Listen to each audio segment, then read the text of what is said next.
Side खबरों के लिए सब्सक्राइब करें फ्लेम मीडिया और उसके बाद बेल आइकन को प्रेस करें ताकि सबसे पहले आपको मिले एक्सक्लूसिव खबरें।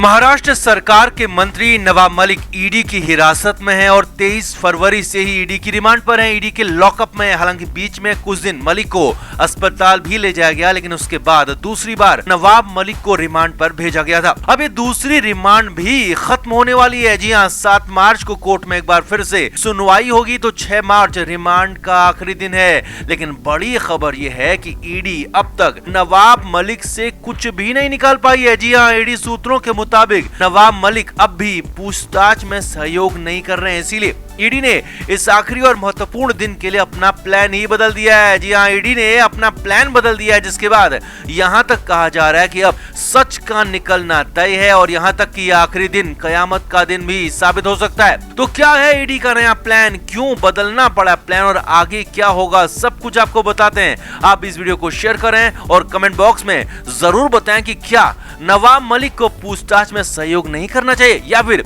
ईडी जबरदस्ती करके गलत कर रही है। कमेंट जरूर करें।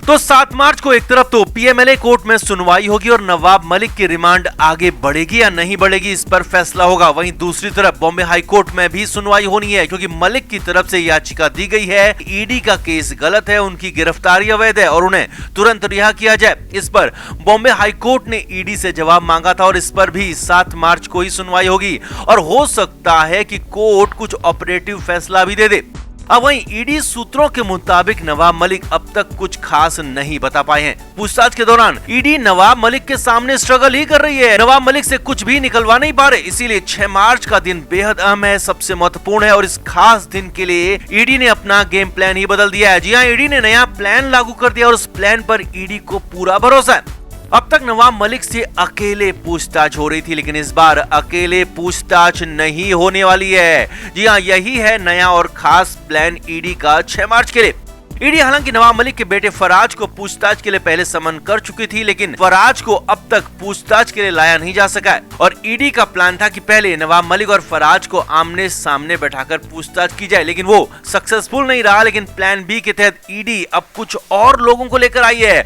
और सूत्रों के मुताबिक नवाब मलिक के सामने लाकर उनसे पूछताछ होगी। जी हाँ, ईडी सूत्रों के हवाले से बड़ी खबर आपको बता रहे हैं कि ईडी इस बार कुछ ऐसे लोगों को मलिक के सामने बैठा सकती है जो कि मलिक के करीबी रही हैं और ईडी के इस केस में उनकी बड़ी भूमिका बताई जा रही है। ईडी अब तक नवाब मलिक से ही सवाल जवाब कर रही थी, तो ईडी सूत्रों के मुताबिक नवाब मलिक उन सवालों पर कभी मुझे नहीं पता का जवाब दे रहे हैं, तो कभी पुरानी बात याद नहीं है कह रहे हैं और इसीलिए आनन फानन में ईडी ने ये प्लान बदला है। ईडी सूत्रों के मुताबिक नवाब मलिक के कुछ करीबी लोगों को उनके सामने बैठाकर पूछताछ हो सकती है और वही सवाल पहले उनसे पूछे जाएंगे जो कि नवाब मलिक से पूछे जाएंगे और उन लोगों के जवाब पहले नोट किए जाएंगे और फिर नवाब मलिक से भी वही सवाल उसी इंटेंसिटी के साथ पूछे जाएंगे और उनका भी रिएक्शन नोट किया जाएगा।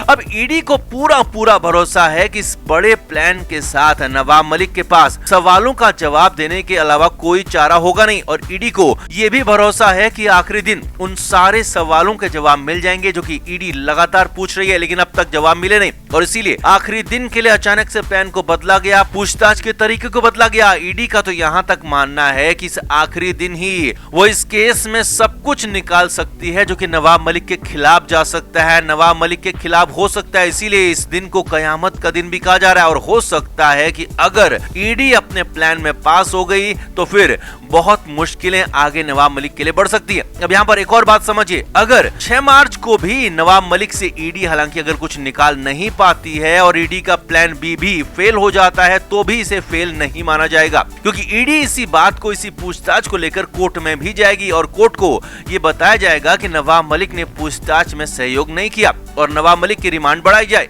अब हालांकि कोर्ट इस पर सहमत होगी या नहीं या फिर कोर्ट से रिमांड बढ़ेगी या नहीं, ये तो पीएमएलए कोर्ट को ही तय करना है, लेकिन ईडी पूरी प्लानिंग के साथ 7 मार्च को कोर्ट में जाना चाहती है और अपनी तरफ से कोई कोर कसर छोड़ना नहीं चाहती। इसीलिए ये प्लान बदला गया है, जिसके 2 फायदे हो सकते हैं। पहला ये कि नवाब मलिक सवालों के जवाब दे सकते हैं जो कि ईडी को अब तक नहीं मिले और अगर नवाब मलिक अभी भी ईडी के सवालों के जवाब नहीं देते हैं और अभी भी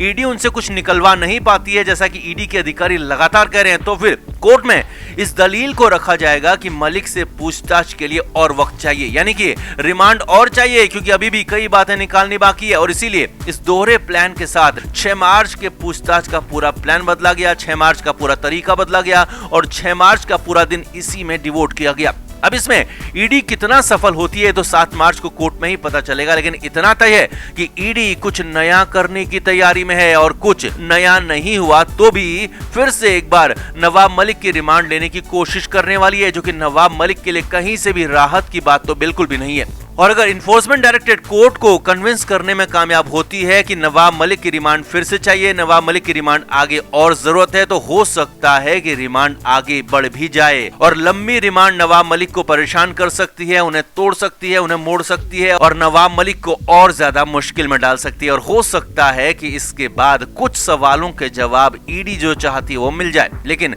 ये सब कुछ तय करेगा 6 मार्च की पूछताछ पर, 7 मार्च को कोर्ट के फैसले पर, जो कि 7 मार्च को रिमांड मिलेगी या नहीं मिलेगी, ये सब कुछ तय होगा। तो आपका क्या मानना है, क्या ईडी का नया प्लान काम करेगा या फिर इस बार भी नवाब मलिक से ईडी कुछ भी नहीं निकालवा पाएगी? कमेंट करके आप भी जरूर बताएं और वीडियो को शेयर भी करें।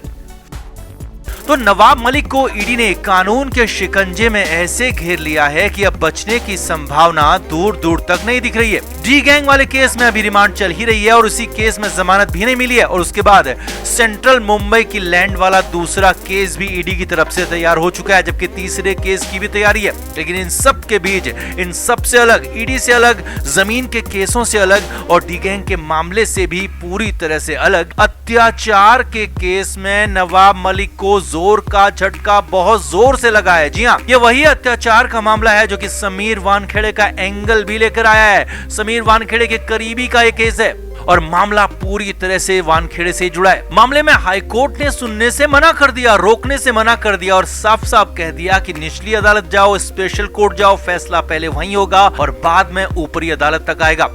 असल में बॉम्बे हाईकोर्ट की नागपुर बेंच ने नवाब मलिक को बड़ा झटका देते हुए उनकी वो याचिका खारिज कर दी। नवाब मलिक पर SC/ST एक्ट के तहत अत्याचार की शिकायत दर्ज की गई थी और इसको रद्द करने, इसको खत्म करने की मांग पर नवाब मलिक की तरफ से की गई थी और इसे लेकर याचिका दी गई थी बॉम्बे हाईकोर्ट की नागपुर बेंच में। लेकिन हाईकोर्ट की नागपुर बेंच ने नवाब मलिक की उस याचिका को खारिज कर दिया और बड़ी बात यह रही कि उन्हें सीधे निचली कोर्ट में जाने का आदेश दे दिया। नवाब मलिक के वकील को कोर्ट ने बिल्कुल डांटने के अंदाज में कहा कि मामला पहले निचली अदालत में ही जाना चाहिए और उसके बाद यहाँ आना चाहिए था। हाईकोर्ट ने साफ कहा कि वाशिम की सेशन कोर्ट ही मामला लेकर जाइए, वहाँ आपकी याचिका पर फैसला होगा और आपकी याचिका को सुनना है या नहीं सुनना है ये निचली अदालत ही तय करेगी, वाशिम कोर्ट ही इस पर पहला फैसला देगी।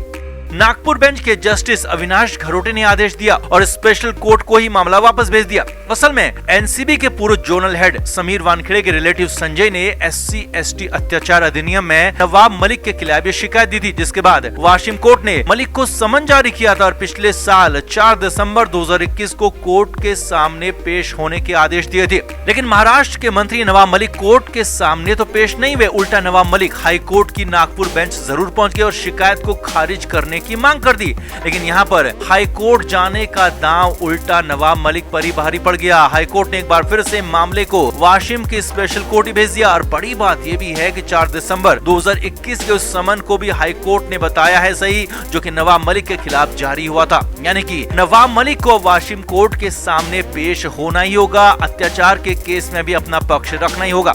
Flame media report.